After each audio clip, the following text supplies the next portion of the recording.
facteurs de risque et la dysfonction érectile.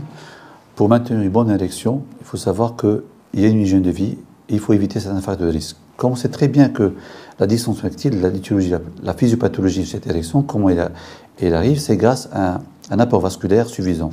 Et qui dit vasculaire dit les vaisseaux.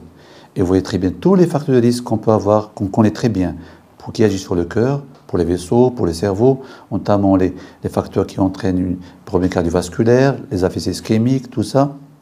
C'est des facteurs qui vont agir sur les vaisseaux du col caverneux, c'est une petite artère, c'est elle qui ramène le sang à la verge, au pénis, pour avoir une érection suffisante.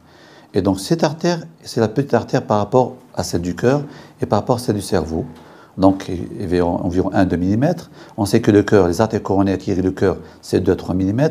Celui des cerveaux, c'est 3-4 mm. Donc vous voyez très bien que l'érection, on peut avoir des facteurs de risque de l'érection, des troubles d'érection avant d'avoir des troubles du cœur et du cerveau. Donc on appelle, ça doit être un motif donc de consulter un cardiologue. Si on commence à avoir des troubles sexuels, on doit faire attention comme quoi les vaisseaux commencent à se bouger. Comment ces vaisseaux se bougent? Eh bien, tous les facteurs de risque, comme j'avais dit tout à l'heure, tout ce qui est tabac, le tabagisme, donc aussi bien l'excès d'alcool, aussi bien le cholestérol, les triglycérides, donc le problème d'hypertension artérielle en elle-même, qui n'est pas bien traité.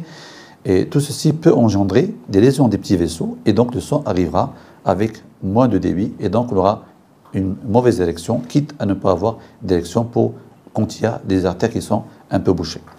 Donc c'est ces facteurs, cette hygiène de vie, le tabagisme, donc la bonne hygiène de vie, moins de cholestérol, moins de triglycérides, aussi bien d'autres aussi, le stress en elle-même qui peut réduire les vaisseaux par contraction des vaisseaux. Tous ces facteurs donc agissent aussi bien sur les vaisseaux, qui dit la verge, dit le cœur, dit le cerveau. Donc c'est d'où les choses qu'on peut donner et donc, aux patients et aux citoyens, c'est faire attention à l'alimentation.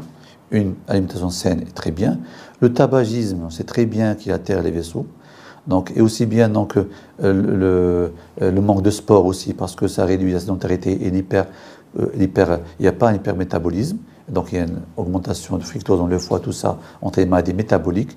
Et le diabète en lui-même, le diabète qui est engendré grâce à la sédentarité. Le diabète, c'est l'un des facteurs importants d'étiologie de la fonction dysfonction érectile. Dans le diabétique, on sait qu'après 10 ans, à peu près 90% des diabétiques sont des patients qui ont une dysfonction érectile.